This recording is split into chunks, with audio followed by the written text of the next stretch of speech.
Hello, Soldierboy here, and welcome to the channel's anniversary slash channel update video. For those that aren't aware, we started YouTube a little while back, over 4 years ago. But I was working full time, and I was only really posting GT Sport content occasionally. It wasn't anything serious. And then 4 years ago today, my life changed. We were on the way to work on our motorbike, and a car pulled out in front of us and hit me. Or I went into him, whichever way you want to look at it. Um, and at the time, the injuries weren't thought to be that bad. I had broken two vertebrae in my spine, and they thought I had a damaged ankle. Nothing major. Spine would recover. Would be fine. I left hospital that night. I worked at the hospital as well, to be fair, but I left hospital that night and said I'll be back in a week. Didn't think nothing of it. Didn't think it was serious at all. That week turned into months, and we was later diagnosed with CRPS, which is chronic regional pain syndrome in the foot. Uh, it's basically where the pain receptors in the foot have been set off because of an injury, but they've not reset to normal. So it's always heightened pain. The pain receptors are always on, essentially, and it's telling the brain that there's this ankle is being injured constantly. So the pain is 24/7. The spine, the actual fractures themselves healed, but we developed chronic back pain because of it. So sitting up is okay for a few hours, and then we have to lay down for several hours, and then we can sit up again, and we have to manage that as best as possible. Um, and there's internal damage inside the foot itself. There's damaged cartilage and bones in there, but they can't operate because of the CRPS. Our Achilles has been shortened during it as well, which sends a burning pain through the Achilles every time I walk normally, or try to walk. So we use a crutch to get around. We can walk without a crutch, but it is painful and it's not the best. And there are days I can't put any weight on the foot. So that in turn, from that day, made me start thinking, what else could I do? So my other half was at work for 8 to 12 hours a day. My little boy was at school. So I'm on my own for 8 to 12 hours a day. And when you're going through this pain that you can't understand, no one's telling you what's going to happen, and you don't really know what's next. You do start going into your own head, and it can get quite dark, and it did get quite dark. Um, so one day I decided to stream, just completely off the cuff. Hadn't done it before, and I think it was Assassin's Creed Valhalla. And we streamed. People come and said hello, and then that carried on. And then that moved from just streaming Assassin's Creed Valhalla to people voting on what came next. I think at the time we decided we was going to do the whole Assassin's Creed franchise, and we did. Then we started doing daily episodic content. I think it started off one game away from stream that I'd make episodes of. And then it moved on to what we do now, which is three different games plus a racing game on top of the streaming. And yeah, it's completely evolved quite naturally, to be fair. But sitting here now thinking about how the 4 years have been, it's completely different to what I expected, planned, in a good way. I never thought I'd ever do YouTube. I never even crossed my mind to stream. Yeah, it just wasn't me. But that accident changed everything where I couldn't go to work anymore. So I kind of threw myself into streaming and the channel as a way of staying active mentally. And it has massively made a difference. There are still dark days, but the channel has saved me. And I've said this a few times. I think without streaming, without the channel, without you guys, I don't know how far I would have got into these 4 years. To be fair, it's weird looking back and thinking about it. That's why this video's been really tough to film. I've been thinking about it and thinking about it for days, knowing I've got to do it, but to actually think about it and think about the last 4 years is tough. The insurance company didn't help, so they admitted liability near enough straight away, paid for the motorcycle, and then withdrew liability, and we spent 8 months fighting whilst their driver, who they insured, was charged and found guilty of dangerous driving. And they still said no, we're not accepting it. They tried throwing lies into the equation. They accused me of overtaking on a junction and filtering at a junction as well. All this was proved false, as because it didn't happen.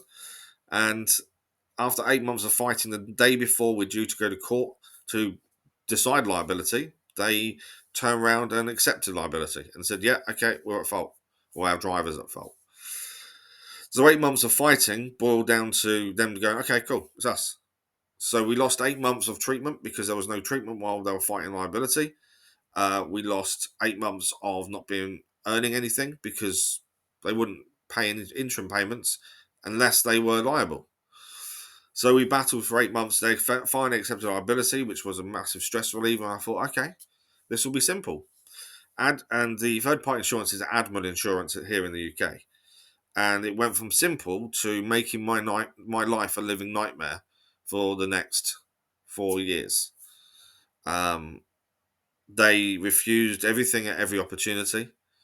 They every time we said, right, we need to get these done, these tests done, they didn't like that. They didn't want to pay for it, even though they're liable and they have to. Interim payments, so so I could pay my bills. They fought that every step of the way, despite being liable. And on occasions, they even lied to our faces. They said, "Yep, we've sent an interim payment across. Hadn't arrived for 2 weeks. We'd chase it up, and they'd say, no, we never sent it." What can you do when you've got an insurance company as big as Admiral is lying to you? So we battled for 4 years, and the case is finally settled. I personally wanted to go to court. I wanted to go to court and actually go and stand there and say how this has affected me and my family for the last 4 years, because it's been a living hell for my family. Not just me, physically, mentally, it's been tough. But my other half went from being a loving couple with a child to a single parent because I couldn't go anywhere. I couldn't do anything. There was one person that changed things massively for me, and that was a physio that we were seeing. He wrote to the doctor and said, "Look, there's something more going on here than what was first thought." And that's when they started taking things a little bit more seriously, and then we got the tests and then confirmed diagnosis. But then the third party insurance, or I should call them Admiral Insurance to be fair, if they're watching, hello. Um, they, despite us having 10 doctors saying it was CRPS, they got one doctor and said, no, it's not. It's in his head. It doesn't exist. It's not real pain. They couldn't prove it. And despite 10 doctors saying otherwise, they were adamant that I wasn't in pain. I've just, not done anything for 4 years because I could. I miss doing so much. I miss going for walks. I miss going running. I miss spending time outside my little boy playing. But yet they then say he's faking it, essentially. So when it came down to it, I was forced into a corner. My insurance company kind of forced things to go a certain way. I don't know why they did it, and I don't know if there was some agreement between the insurance companies that it was going to happen this way. But we didn't go to court. I was forced to attend a settlement meeting that I didn't want to attend. I wanted treatment. I wanted to get better. And for 4 years, I was refused that ability. And at the settlement meeting, they made deals behind my back and agreed certain things. And we had to settle. My insurance forced it and said, you haven't got a choice. This is what you're going to do. And we settled.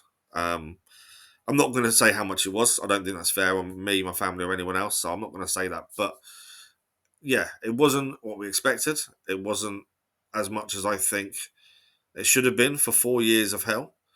And this hell isn't over. The pain continues. We've gone and seen a doctor privately. He has referred us through for an implant that goes in the spine that will then connect to the nerve endings or the nerves, and that will send electric shocks down to the nerves in the foot, and that will change the feeling of the pain. It can either make it more of a dull ache, it could make it ticklish, it could do anything, we don't know. There are some caveats, so there's no guarantee I can have the surgery. It all depends on if they can map the nerve endings in the foot or the nervous system within the foot, because they've got to get the right nerves, otherwise it's not going to do anything. and there's no guarantee it will even work, or the pain will reduce. It may get worse. We don't know. Um, so there's tests and stuff to go for at some point. He's hoping we potentially can have it in spring next year, but we all know how the NHS here in the UK is currently. So there's no guarantee we'll have it anytime soon. In the meantime, we're relying on morphine patches, gabapentin, amitriptyline, and then we also have lidocaine patches for when I do want to try and go out for the day or for half an hour with lidocaine patches that, for those that don't know, lidocaine is quite a strong painkiller, but you can't wear them very often. And I have to pay for them personally because they won't just prescribe them over the counter for me. So that's kind of where I'm at. The case is settled, which is a stress gone effectively. It doesn't change as much as it should have done because of how it was done. And yeah, I bear lots of ill will towards Admiral Insurance and a bit towards mine, to be fair. There were times when my insurance wouldn't answer the phone to me. There were times when Admiral Insurance wouldn't answer emails for months or answer the phone to my insurance. It's been hell, but that is done and out the way. So now the channel itself, we kind of started taking it seriously about a couple of months after the accident, and things were growing. And it's within 2 years, or after 2 years, we were monetized, which I never even intended for, never expected, never wanted. We were monetized after 2 years, and we've now been monetized 2 years. So going through the numbers, in 2023, we actually earned £73.19. Now, I'll explain why these numbers are what they are in a second. But from that earnings in 2023, £59.87 was ad revenue, 17 pence was short revenue. I don't do short so often. And £13.14 was gifts, so super chats, donations. But the reason it's an odd amount is YouTube takes their cut first, as normal. So this year to date, we've earned £110.94, £99.93 in ad revenue, 9 pence in short revenue, and £10.92 in gifts, super chat, and stuff like that. Now, there are some caveats to why this is low, and you may think, well, why do YouTube if that's the earnings? People lots more money than that. So we don't have massively high views. There are several reasons for this. The algorithm being one of them. I'm not blaming it in the slightest, but although we are consistent with daily content and live streams as much as physically I can, we lose that ability during summer holidays or any school holidays. And every time you take a small break, the algorithm kind of leaves you alone, doesn't push you. And then it takes time to get back up. But by the time it builds back up, we then have another school holiday. And that's always going to be the way. And that's the channel. That's how it's going to be. I can't change that. I don't plan on changing that because it's not fair on my family. So that's how it is. But on top of that, a lot of our videos are ad restricted. So ad restricted means that they will still have ads, but there are only certain ads will play because certain advertisers don't want to be associated with that content. And the reason we get restricted adverts on the majority of our videos is because of violence. I think Assassin's Creed games, Far Cry games, and language. Just about everything we play, there's swearing. Mafia has lots of swearing in. So because of that, a lot of our videos are ad restricted. We still get adverts play, and we do get some revenue, but it's a lot lower than normal because of those things, which is what it is. That's the games we play. We also don't do what's recommended. So YouTube there's lots of videos out telling you what you should do to build a channel. We don't do any of them. So the general recommended things are searchable titles, how to do this, how to beat this, that kind of stuff. I don't do searchable titles. I don't plan to do searchable titles. I don't plan to do how-to videos or tutorials. It's not my thing. I don't read guides. I don't read reviews. So doing them to me is pointless. If I'm not going to use them, why should I make them, kind of thing. But that's the way to grow your channel, is to do things like that. Also, I don't change thumbnails to episodic content. I keep it the same thumbnail for the whole series, other than the title and maybe episode number. That's it. That's not recommended either. You should have a different thumbnail every video. Hope with your generally they say you should have your face on it, a shocked expression, that kind of thing. That's what sells. That's what the YouTube algorithm enjoys, and we don't do that, and I won't do that. I don't like that kind of stuff. It doesn't interest me doing that kind of stuff. So that's never going to change either. I've got no interest in trying to play the game to that point to where we're making ourselves different to what we intended to be, and being searchable, being shocked in expressions in thumbnails. It's not me. It's not what I want. So that will not change. It does mean, obviously, our revenue will always be lower than some people's because of that kind of thing, and our views will always be low because of that. That's fine. We never started this for the money. We've been asked about memberships no end of times, and I've always said, look, I personally wouldn't pay for membership for anyone else, so I don't expect anyone to do it to me. The same as gifts and super chats and donations. I've always discouraged them because for me, I can't afford to do it, and two, when I could afford it, I don't think I would have done because I don't understand it. I don't. It's weird. It's weird to me.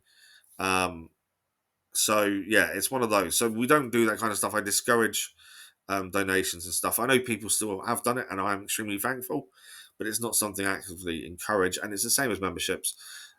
One day, maybe. I know people have asked about it. One day we probably will, but I don't have anything extra to offer. That's the thing. My time is either taken up, um, in agonizing pain, so I can't do anything, or recording, editing, streaming, all that stuff. I have no spare time outside of that because only things can only be done when my family aren't here, which is during the day. And that's also why our streams sometimes get lower views than a lot of people's because we stream unsociable times. We stream first thing in the morning in the UK. In America, it's 2, 3 in the morning. So we miss the American audience, and the British audience are generally at work or school. When they're off work, off school because school holidays, we can't stream. There's a catch-22 there, isn't there? And that's things we can't avoid. So their stream times don't work for a lot of people, so views will always be low. Subscribers, though, we're at 28,500 subscribers. If anyone could tell me how that has happened, please do tell me, because I've got no idea. It is incredible, it is amazing, and I'm so thankful for you guys. But there is a little caveat. When you see a channel with a lot of subscribers, and I wouldn't say we've got a lot, but we've got a decent amount, unexpectedly, it's just a vanity project. Because subscribers don't mean anything. You don't get paid by your subscribers. If you want to earn money on YouTube, you get paid via views. So once you're past 1,000 subscribers, it doesn't mean anything after that. I'm extremely thankful for every person that's pressed that button, and I do generally forget to ask people to subscribe. Put my teeth back in. I get told off and moaned at by other people because I never say it, or I don't say it very often. So that's it is what it is. I can't change that. Likes, we can get a fair amount of likes on the videos and on the streams. We get a fair amount of dislikes on certain things as well, but dislikes act the same way as likes do. They're all good for the channel. So it's one of those. It's that's the channel. That's how it is, and that's how it's always going to be, more than likely.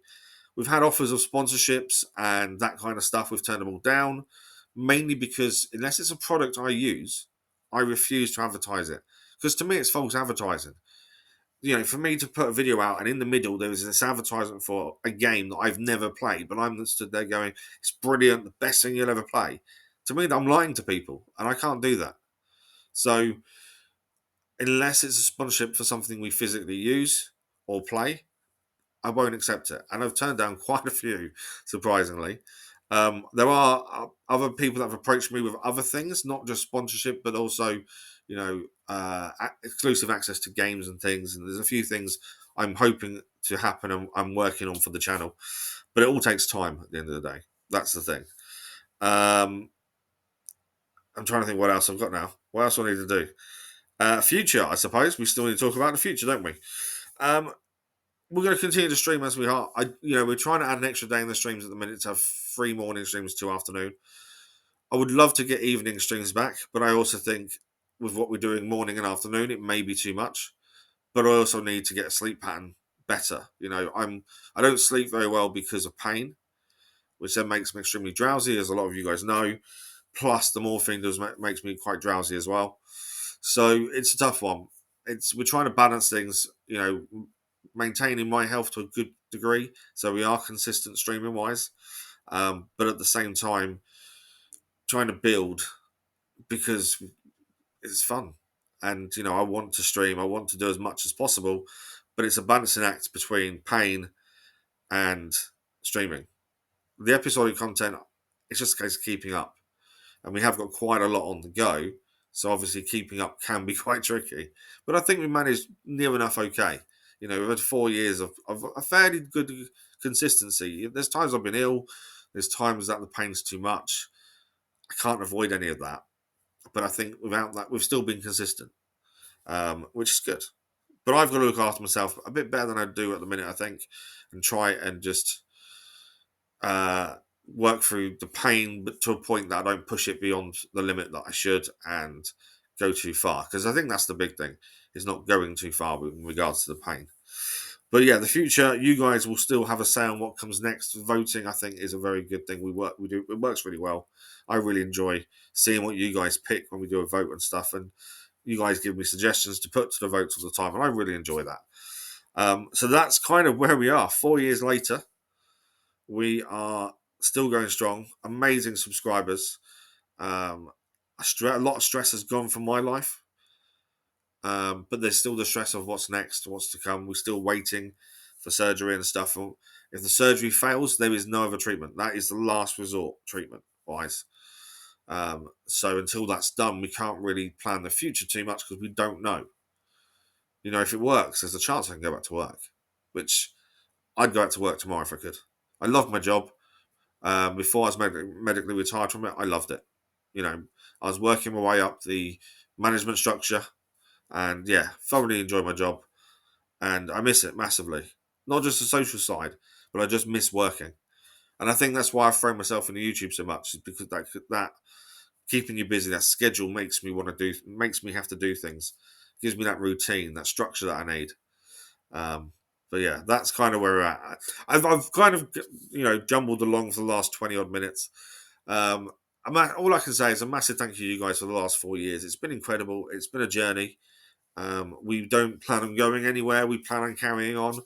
I've been asked a few times. I've heard that you're going to stop streaming, and I'm like, well, no, I don't plan to. If the surgery is successful and I can go back to work, we will have to rethink things. But we don't know. The future, we don't. The future's unknown at this point. As far as I'm concerned, we're going to be going for years to come. I've got no interest in stopping. We are hoping to add an Xbox at some point, so we've got Xbox games we can pick from as well, mainly for the exclusivity games more than anything else. The ones that are only on Xbox and aren't on PlayStation. PC, I don't know if we'll add that at some point, maybe. If we want to do simulation style games, PC is better for that. But we'll see how things go. But yeah, I just want to say a massive thank you to each and every one of you. You've all been incredible for the last 4 years. The message of support when things have been tough have been incredible. I went for spinal injections, and you guys were messaging me, saying good luck and all this kind of stuff, and it just blew my mind at the time, and it still does now, thinking back. So it's been an incredible journey. You guys, I'm extremely appreciative and thankful for each and every one of you for subscribing, for being there, saying hello, sending me a message, watching something for a second. All of that I'm extremely thankful for. And I think I've jumbled on long enough. So the future's bright. That's all I can really say. The future is bright, and a massive thank you to each and every one of you for the last 4 years. Here's on to the next lot. I will end quickly by saying, only because my wife asked this question, when do you stop doing an anniversary video? This is 4 years. Do we do a 5 year, 6 year, 7 year? She said, when are you going to stop doing them? I don't know. Do we just do one every year? So let me know in the comments what you think. If you've managed to get this far, let me know in the comments what you think. Do we just do it every year as a rolling thing? Or do we just stop at 5 maybe? I don't know. Let me know in the comments what you think. But a massive thank you to you guys. And we'll see you in a live stream very soon. Enjoy the rest of your week. See you soon. Bye-bye.